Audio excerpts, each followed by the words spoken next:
देश की न्यायिक व्यवस्था से जुड़े एक ऐतिहासिक आयोजन की साक्षी बनी। मध्य प्रदेश हाईकोर्ट द्वारा आयोजित राष्ट्रीय सेमिनार में देश की न्यायपालिका का शीर्ष नेतृत्व, विधि विशेषज्ञ और प्रशासनिक अधिकारी एक मंच पर नजर आए। कार्यक्रम का आयोजन Netaji Subhash Chandra Bose cultural and information centre में किया गया, जहां डिजिटल न्याय व्यवस्था और न्यायिक सुधारों को लेकर व्यापक मंथन हुआ। सेमिनार का विषय fragmentation to fusion, empowering justice via united digital platform integration रखा गया। कार्यक्रम में मुख्य अतिथि के रूप में भारत के प्रधान न्यायाधीश जस्टिस सूर्यकांत शामिल हुए। मुख्यमंत्री डॉक्टर मोहन यादव और केंद्रीय कानून मंत्री अर्जुन राम मेघवाल वरिष्ठ अतिथि के रूप में मौजूद रहे। आयोजन की विशेषता ये रही कि सुप्रीम कोर्ट ऑफ इंडिया के 9 वरिष्ठ न्यायाधीश एक साथ कार्यक्रम में शामिल हुए। इनमें justice Jitendra Kumar Maheshwari, justice PS Narasimha, justice Satish Chandra Sharma, justice PB Varale, justice N Koteshwar Singh, justice R Mahadevan, justice Manmohan, justice Alok Aradhe और जस्टिस संजीव सचदेवा शामिल रहे। इसके अलावा मध्य प्रदेश हाईकोर्ट के सभी न्यायाधीश भी कार्यक्रम में उपस्थित रहे। BBIP मूवमेंट को देखते हुए शहर में सुरक्षा के व्यापक इंतजाम किए गए थे। पुलिस और प्रशासन की ओर से कार्यक्रम स्थल और आसपास के क्षेत्रों में विशेष सुरक्षा व्यवस्था लागू की गई। CJI जस्टिस सूर्यकांत शुक्रवार को ही जबलपुर पहुंच गए थे। सेमिनार में डिजिटल प्लेटफॉर्म के जरिए न्याय प्रक्रिया को अधिक पारदर्शी, सरल और प्रभावी बनाने पर विस्तार से चर्चा की गई। It will also bring transparency. Transparency has also been an issue which we all are concerned. Not only that, it is our constitutional ethos and one of the constitutional values to which we deeply profess. Our different kinds of subsequent laws have also responded like that. So if you will see post-constitution, the judicial development of the Supreme Court constitutional jurisprudence, the way it has been developed, or even less later, Parliament has also enacted so many laws to bring more and more transparency. So the judicial system also should not remain aloof of that system, and therefore it is our duty, it is our responsibility to ensure that on every moment and wherever it is possible, we must infuse and introduce the element of transparency. And I am quite sure that this kind of software is another very powerful tool for ensuring a deeper transparency in our working. I am also thinking that what is the way forward and how we should now really think of the deepening of the technological and AI-based judicial architecture. Ladies and gentlemen, I feel and I would like to emphasize on a larger point, of course, which I have also said earlier, that technology has now ceased to be merely an administrative convenience. अब अकेला administrative convenience है कि technology है, it's not a luxury now. It's basically it has become a constitutional instrument, because constitutional philosophy is to ensure through Article 39A we have professed ourselves, we have committed ourselves to ensure an affordable, timely justice to all and one without any discrimination.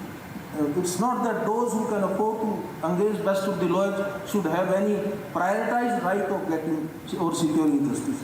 It must be based upon equality principles and equitable principles, and that can be only ensured when we accept and we make it sure that technological advancement is now a constitutional instrument. मुझे इस बात की प्रसन्नता है, आज नवाचार और तकनीक का जमाना, ऐसे में विज्ञान ने हमारे जीवन को सरल बनाने में बड़ी भूमिका अदा है। और ऐसे समय में जब ये दुनिया का सबसे बड़ा लोकतंत्र और लोकतंत्र को बनाए रखने में सबसे बड़ी भूमिका हमारे न्याय तंत्र की है, ऐसे में न्याय तंत्र ने नए नवाचारों के माध्यम से आज जो एक अलग जगाया, मैं अपनी ओर से आज इस सत्र के माध्यम से कई सारी सौगात यहाँ जब मूक बधिरों के प्रकार से भी माननीय सचदेवा जी के माध्यम से योगदान मिला है और कितने अलग अलग प्रकार से, लेकिन सही में ये तमाम प्रकार की व्यवस्थाओं के बलबूते पर ये डिजिटल प्लेटफॉर्म कागजी फाइलों की लंबी प्रक्रिया और जटिलताओं को समाप्त करके फाइलों के त्वरित निराकरण करते हुए बेहतर प्रबंधन का मार्ग प्रशस्त करेंगे। इसी अपेक्षा के साथ मैं समूचे प्रबंधन में अपनी ओर से बधाई देता हूं और हमारी सरकार ने भी कई काम किए हैं जिसके बलबूते पर, जैसे साइबर तहसील के बलबूते पर हमारे कोई भी अपना पंजीयन दस्तावेज का कराते हैं तो त्वरित गति से इसका निराकरण होता है। ऐसे तमाम प्रकार की व्यवस्थाओं में आज के यहाँ तक कि हमारी कैबिनेट में भी हमने अपनी ही फाइल चालू की है। हमारे फैसलों को लेकर के, काम करने को लेकर के जितने नवाचार मध्य प्रदेश सरकार ने किए हैं वो सारे जनता की सुविधा के लिए है और ऐसे में लोकतंत्र के लिए आज के इस अवसर पर जब भारत सरकार के मुख्य न्यायाधीश हमारे बीच विराजमान है और हमारे अपने राज्य के अंदर के नवाचारों से मुझे भी अच्छा लगता है और आपका भी सीना 56 इंच का हो रहा होगा। मैं अपनी ओर से बधाई देना चाहता हूँ एक बार फिर इस समूचे आयोजन के लिए पुनः कोटि से अभिनंदन। बहुत बहुत धन्यवाद। कला बीथिका सभागार में हिंदी लेखिका संघ मध्य प्रदेश का वार्षिक उत्सव बेहद गरिमामय और भव्य वातावरण में आयोजित किया गया। कार्यक्रम में साहित्य, संगीत, नृत्य और सम्मान समारोह का अद्भुत संगम देखने को मिला। रंगारंग सांस्कृतिक प्रस्तुतियों और मधुर गीतों ने कार्यक्रम में उपस्थित लोगों को मंत्रमुग्ध कर दिया। शहर के साहित्यकारों, शिक्षाविदों, समाज सेवियों और कला प्रेमियों की बड़ी संख्या में मौजूदगी ने आयोजन को विशेष बना दिया। पूरे कार्यक्रम के दौरान साहित्यिक माहौल और सांस्कृतिक ऊर्जा देखने लायक रही। कार्यक्रम में विभिन्न क्षेत्रों में उत्कृष्ट कार्य करने वाली प्रतिभाओं को सम्मान किया गया, लेकिन सबसे ज्यादा चर्चा नन्ही प्रतिभा यशिका ईशानी शुक्ला की रही, जिन्हें बाल प्रतिभा सम्मान से नवाजा गया। मोतियों की माला के साथ अभिनंदन, अभिवादन और यशिका की पूज्य माता श्री यदि यहाँ उपस्थित है तो वो परिवार के सभी सदस्यगण कृपया मंच पर आने की कृपा करें। जी यशिका ईशानी, उनकी पूज्य माता श्री, विशिष्ट योगदान और विशिष्ट स्मरण हम सबके मध्य रहा है। एक बार फिर तालियों के साथ अभिनंदन, अभिवादन।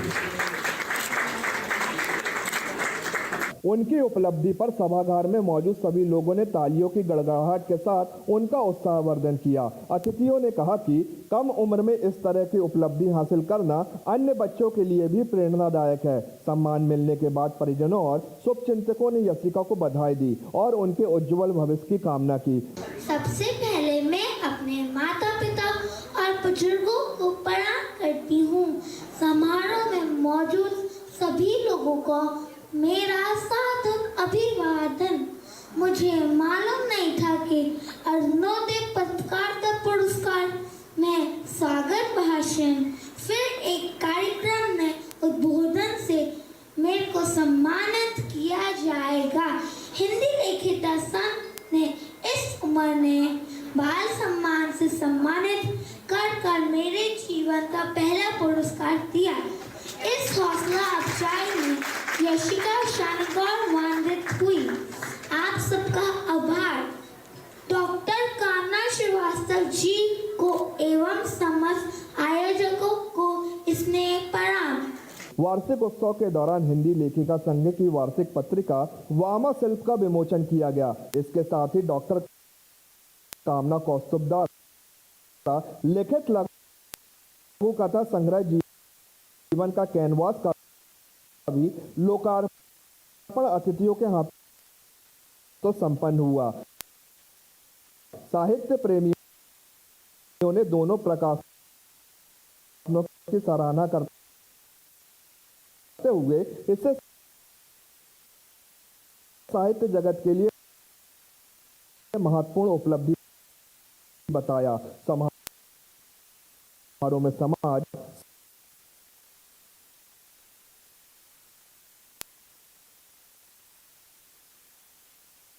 साहित्य, शिक्षा,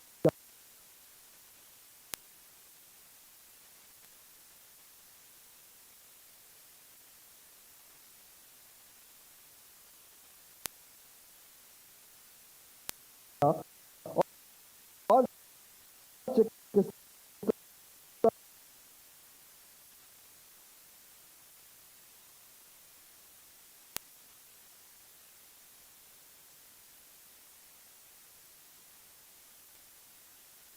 के क्षेत्र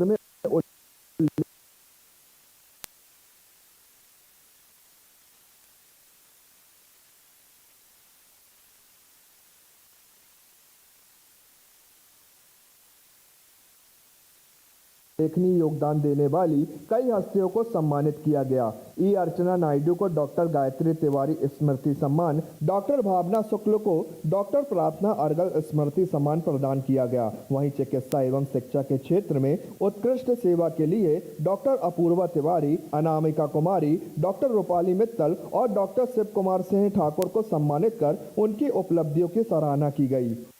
संस्कार धानी जबलपुर की मातृ शक्तियों का सृजनात्मक मंच मध्य प्रदेश लेखिका संघ जबलपुर एकांश और इसका वार्षिक उत्सव में गीत, संगीत, उद्बोधन, ज्ञानवर्धन और इन सब के साथ साथ अलंकरण सम्मान भी समर्पित किए गए। उद्देश्य था आज के आयोजन का वो मातृशक्ति जो घर परिवार तक सीमित है, वो सृजनात्मक धारा से जुड़ते हुए अपनी मातृशक्ति की चेतना से समाज को, परिवार को, परिवेश को, देश को एक नई दृष्टि प्रदान कर सके। और इस उद्देश्य से हिंदी लेखिका संघ के जो योगदान है वो अप्रतिम है। इसकी संस्थापना स्मृति शेष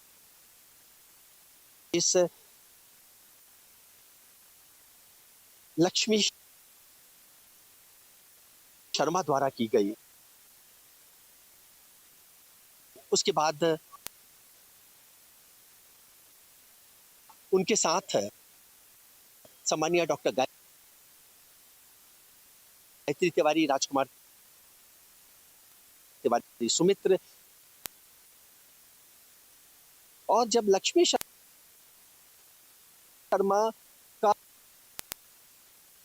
अध्यक्षीय कार्यकाल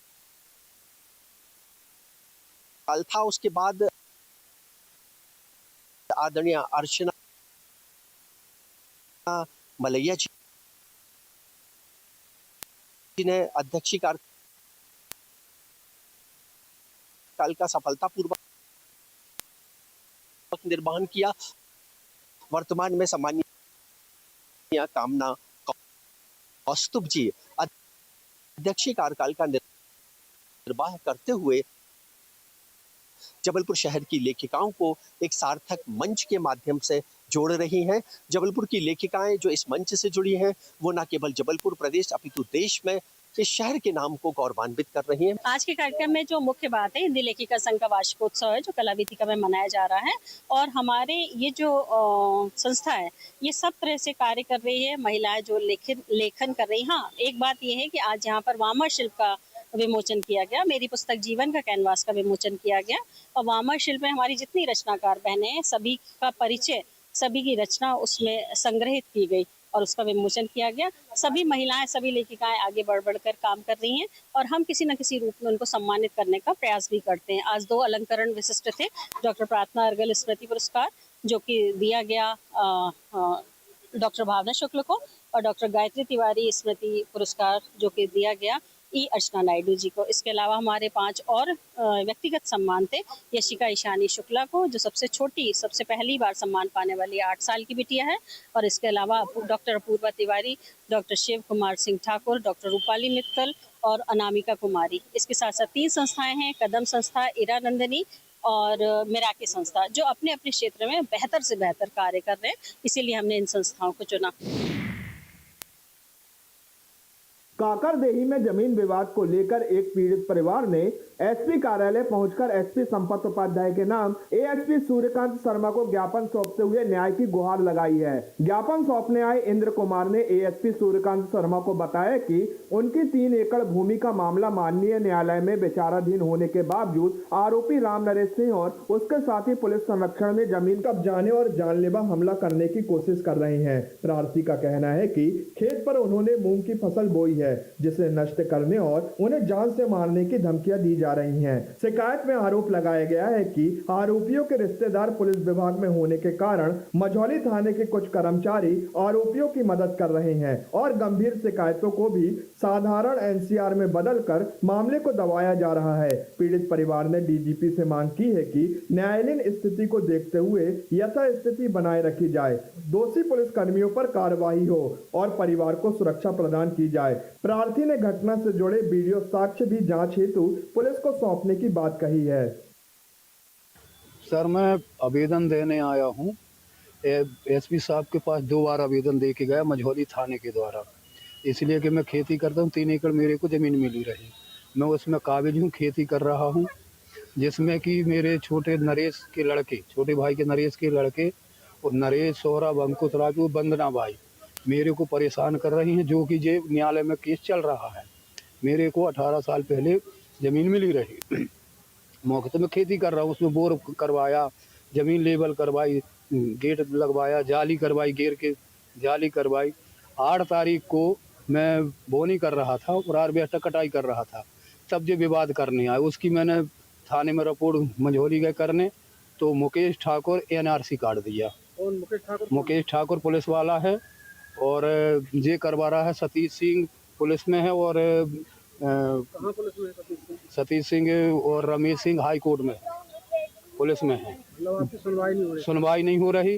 फिर इसके बाद 13 तारीख को फिर मेरे को मारा गया, खेत में मारा गया 8 बजे। 8 बजे मेरे को खेत में मारा, मेरी दामाद को और बच्ची को घर में मारे मझौली में, जिसकी FIR आज तक मझौली में नहीं हुई दामाद की, जो कि उसके फ्रैक्चर है, उंगली में फ्रैक्चर है उसकी। मुकेश ठाकुर पुलिस वाले के द्वारा कोई FIR नहीं लिखी गई। आप क्या चाहते हैं, कहाँ है? और इसके बाद फिर मैं 23 तारीख को फिर पानी चला रहा था, मेरी मूंग भी है, मूंग सूख रही थी, मैं मूंग में पानी चला रहा, तो 23 तारीख को फिर उन लोगों ने मेरे को मारा, मेरी बच्ची को मारा, मेरी मिसेस को मारा।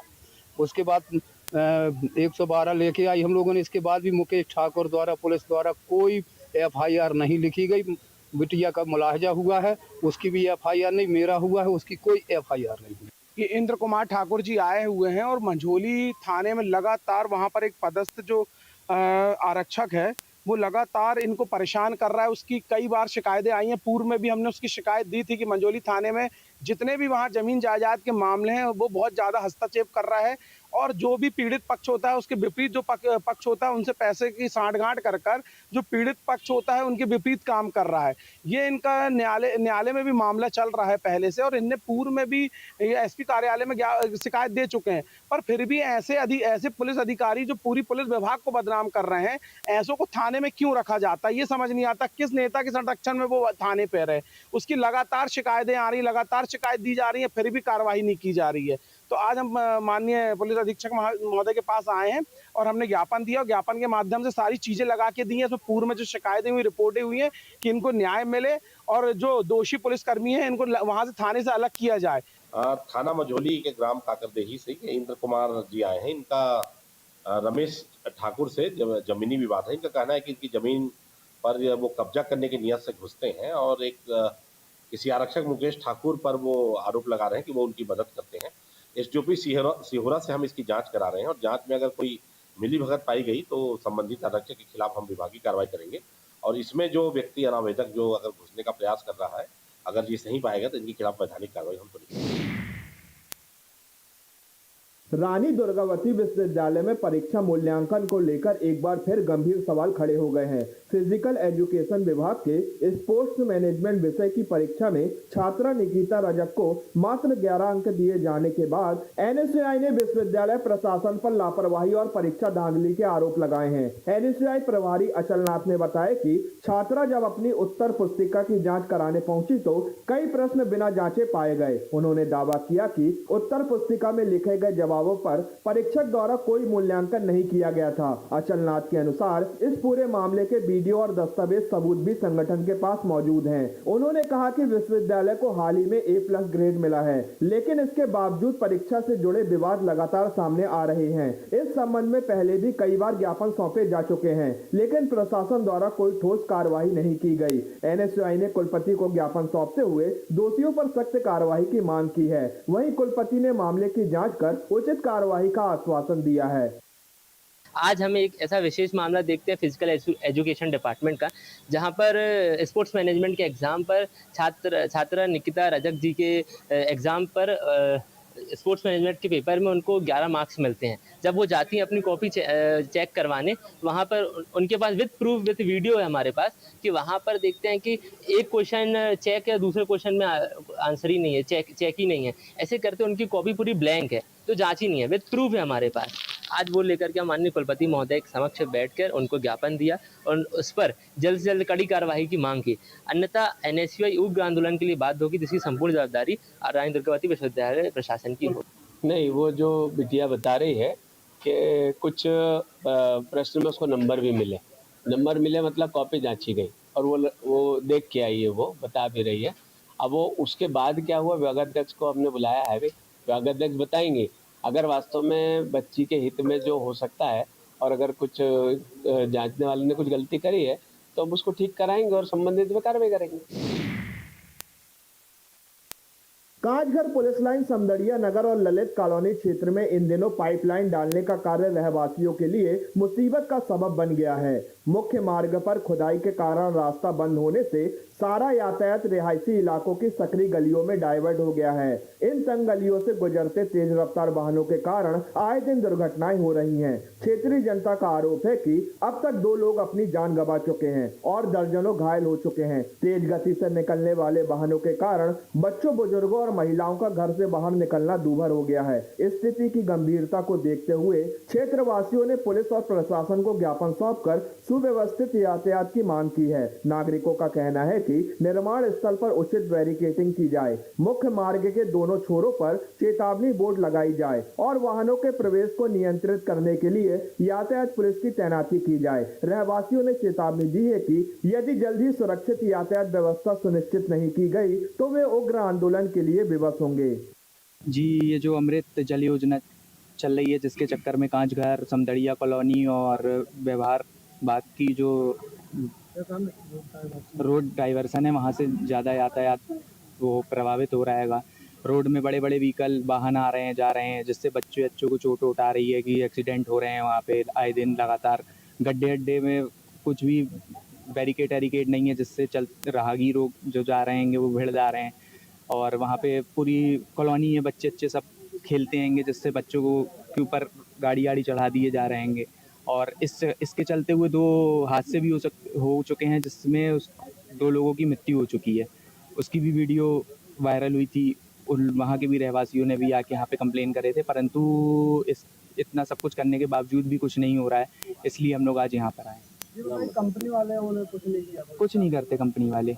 वो जहाँ काम भी करते हैं वहाँ पे भी उन लोग अपना बैरिकेड कुछ नहीं लगाते हैं, ओपनली काम करते हैंगे। यातायात उनसे पूरा प्रभावित है। आप 5 मिनट वहाँ खड़े नहीं हो सकते, इतनी धूल धक्कड़ हैगी और वो कुछ नहीं करते। नगर, समीक्षा टाउन, आसपास के जो कॉलोनी क्षेत्र जहाँ निर्माण कार्य चल रहा है, और उसमें अमृत योजना के तहत कार्य जारी है, लेकिन वहाँ जो डाइवर्शन है वो प्रॉपर नहीं होने की वजह से सघन रिहायशी इलाके में से वाहन निकलते हैं और वहाँ जो हेवी वाहन भी कुछ निकल